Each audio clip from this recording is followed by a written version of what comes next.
up and leave it all, it's my taste. Don't hit back on.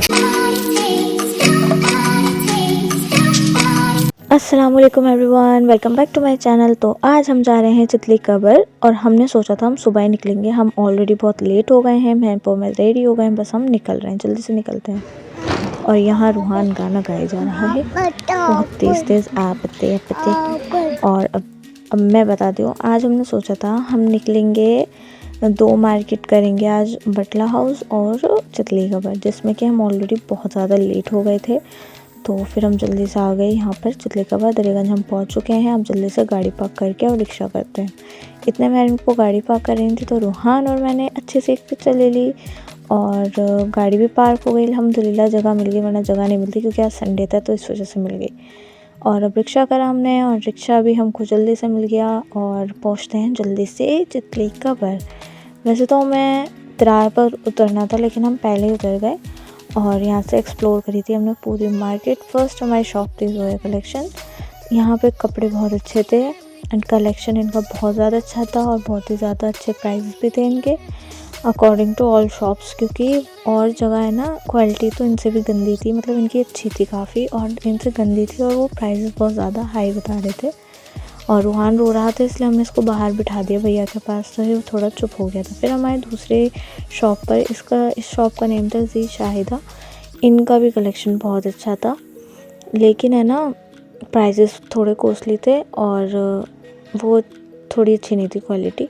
यहाँ हम आ गए थे क्रोकरी की शॉप पर। फिर हमने एक अबाया परचेज़ कर लिया जो कि हम नहीं दिखाएंगे। और आप लोगों को लग रहा होगा हम शॉपिंग कर किस बात की रहे हैं, हम रमज़ानों की शॉपिंग कर रहे हैं और ईद की, क्योंकि फिर रमज़ान आ जाता है, मेरे महपो को टाइम नहीं मिलता और महपो मेरे साथ ही शॉपिंग करती हैं ज़्यादातर। तो यूँ कह रही थी कि फिर ना तुझको टाइम मिलेगा ना मुझको टाइम मिलेगा, इसलिए हम अभी शॉपिंग कर लेते हैं। तो अब हम आ गए हैं बटला हाउस, क्योंकि वहाँ हमें कुछ समझ नहीं आया था, सिर्फ एक बुरखा और एक सूट ही आया था वहाँ पसंद, तो हमने ले लिया था। तो फिर अब हम यहाँ एक्सप्लोर करते हैं। तो यहाँ हम उतर गए हैं चौक पर, यह एक चौक है बटला हाउस चौक। तो हम वहाँ उतर के हमने पूरी मार्केट एक्सप्लोर करनी है।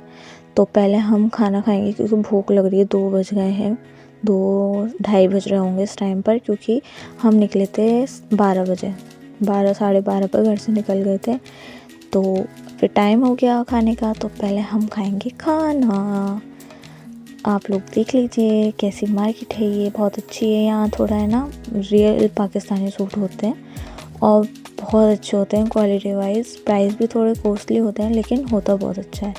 हम आ गए रेस्टोरेंट और हमने फिर खाया खाना, बिरयानी खाई और चिकन टिक्का खाया, बहुत टेस्टी था। इसको बटर चिकन भी कहते हैं लोग लेकिन हम चिकन टिक्का कहते हैं। फिर हम आए एक शॉप पर, यहाँ से हमें एक सूट लेना था जो कि वो एक लास्ट पीस बचा था, तो वो मेहरन पापा ने फिर लिया नहीं।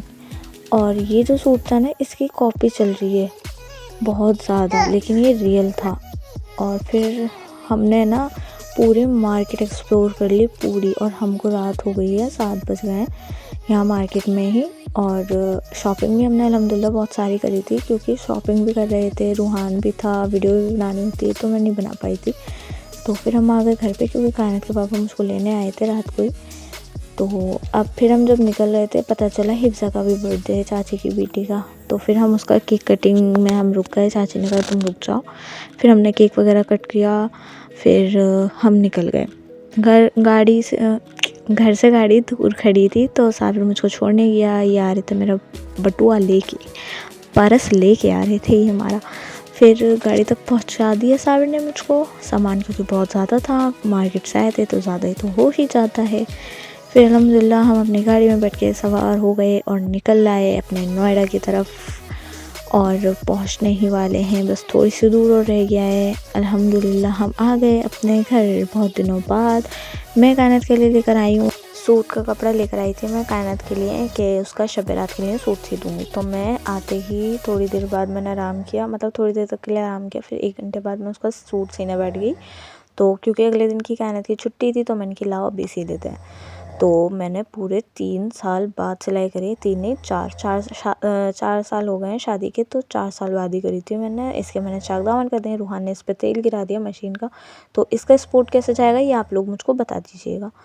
और मुझे खुद यकीन नहीं हो रहा भाई ये मैंने सिया है, और सिया भी इतना अच्छा फिनिशिंग से था। अब बज गए थे 4, तो रूहान मुझको कर रहा था बहुत ज़्यादा परेशान। तो ये सोता नहीं है जब तक अगर मैं इसके पास नहीं लेटूंगी, और कायनात तो सो जाती है अपने पापा के पास सोती है ना, वो इस वजह से। तो आप इसका मुझे आइडिया बता देना ये कैसे जाएगा। तो चलो अब मैंने इसका पैंट्स भी सी दी है, और ये तो मैंने भाई फ़र्स्ट टाइम ही सी है, क्योंकि मुझको सीनी नहीं आती थी पैंट ना, कटिंग करनी खुद ही करी थी। फिर मैं जब अंदर आई ना रूम में, जब मुझे पता चला कायनात के पापा को इतना तेज़ बुखार है ना 102, तो फिर मैंने इनके पट्टी वगैरह करी। तो फिर मैंने 5 बज गए थे इसी इनमें ही मुझको। चलो गाइस मिलते हैं नेक्स्ट व्लॉग में। अल्लाह हाफिज़।